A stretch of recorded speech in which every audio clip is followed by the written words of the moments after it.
5 super important strength training principles. We're going to list them off for you and then we'll break down each one. The first is that good form comes first. The second is why the last 5 reps of every set matter the most. Number 3 is why I recommend the 4 to 8 rep range for most of my clients most of the time. Number 4 is quality beats quantity all day long. And number 5, rest longer and get better results. So let's dive into each of these. So number 1, use good form. So using good form is crazy important because this is the number 1 thing that prevents injury first and foremost. So if you don't want to get hurt, and I don't think anybody does, you need to take time to learn the proper form first. And once you've learned that good form, you have to keep using it. Never deviate from it again. But not only does good form keep you from getting hurt, which is the best benefit, the second benefit, which is very close, is that it ensures you're getting the most out of that exercise. If you do an exercise improperly, not only are you at risk of injury, but you're not going to get the same results as you would if you were doing it properly. So knowing that using good form is going to keep you safe and get you better results, it would be stupid to not learn good form. That's number 1. Number 2, assuming good form with all of the rest of these points. It is the last roughly 4 to 5 reps right before you hit failure that are truly driving the most progress, by far. Now, first I want to define failure. Failure is when you're using good form, okay? And while you're using good form, you take the set to the place where you literally cannot, no matter how much effort or sheer willpower you exert, you cannot move the weight anymore. That is failure. Now, of course, you could let your form break down and get sloppy and get the weight back up, but that doesn't count, okay? We're talking about failure of the muscle that's working, okay? So, you don't need to get to failure. In fact, I pretty much don't recommend people train to failure. It creates a lot of fatigue. If you train to failure all the time, psychologically, it's very exhausting, and it can pose an injury risk, particularly on big movements like squats and deadlifts, things like that. So usually I have people stop about 1, maybe 2 reps shy of failure, meaning that they could have gotten 1 or 2 more reps if they had grinded those out and they just stopped their set at that point. That's a pretty hard set. So the reason that you want to get close to failure is it is the last usually 4 to 5 roughly reps right before you hit failure that are driving the most progress. At that point, regardless of whether you're doing a 5 rep set, a 25 rep set, or anywhere in between, you're really only recruiting all of your muscle fibers in that muscle during the last 5 reps. So if you're doing a 5 rep set and that gets you close to failure, then you're recruiting all of those muscle fibers right out the gate. That means the load is probably pretty heavy. If you're using a lighter weight for higher reps, as long as you take that set close to failure, more on this in the next point, then you'll get the same results regardless of whether you're doing 5 reps or 25 reps. But all those first 20 reps in a 25 rep set, your body's kind of alternating, cycling through the different muscle fibers in, let's say, the bicep while we're doing a curl, okay? All the fibers are kind of rotating through to preserve energy until the end they're so fatigued that all the fibers are now being recruited. The exact same way that if you're doing a heavy set of 5 reps on the curls, immediately right out the gate, the load is so heavy that it requires all the muscle fibers. But it is those reps that are really signaling to the body that you need to change and adapt, which is the point of strength training, that we change and adapt. We get the benefits of strength training.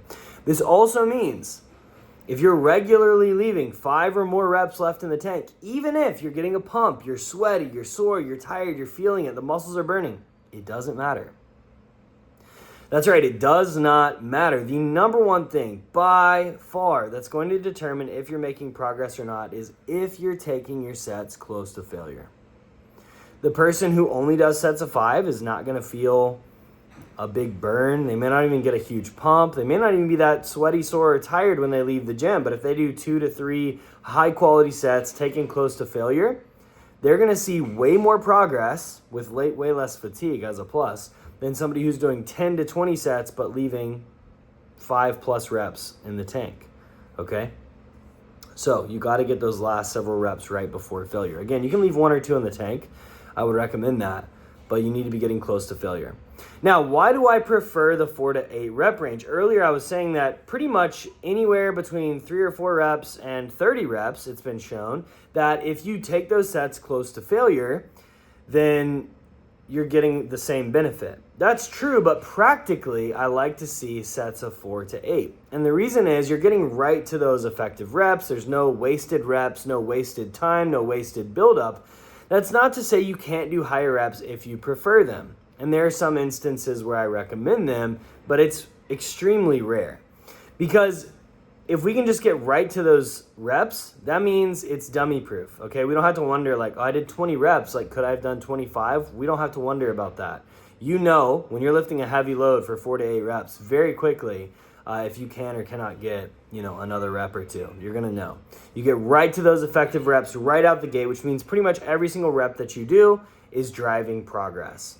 And the other thing is that I find it's counterintuitive to what people think. A lot of people think, oh, I'm going to use lighter weights for higher reps to be safe. But in my experience, people are way more likely to get hurt with a light weight and a high rep. Why is that?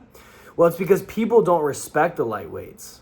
And they'll get going on a set, and they might even end up getting distracted. They let their form get a little sloppy, but they don't really think about it.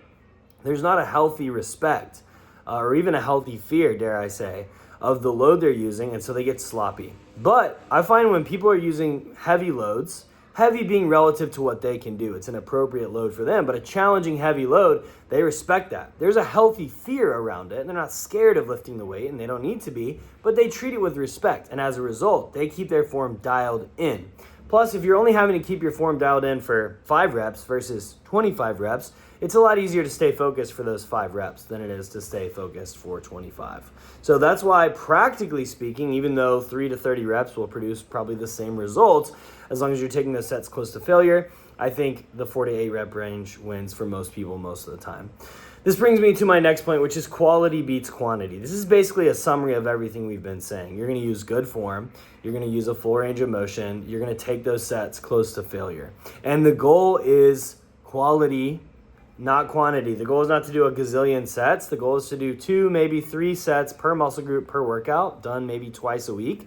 That's the way to go. Because what happens is there's the law of diminishing returns that's present with your working sets. Meaning, if you do 1 set, you get roughly 1 unit of progress, let's say. If you do 2 sets, you don't get 2 units of progress. You might have to do 3 sets to get 2 units of progress. And then if you do 6 sets, you're not going to double it. You might get 2.5 times the progress. So it's kind of like this, right? There's diminishing returns. Every additional set that you do will drive more progress as long as you can recover from it, but it benefits you less and less and less than the one you did previously. However, the recovery demand, the amount of fatigue it creates, tends to be more of just a straight line, okay?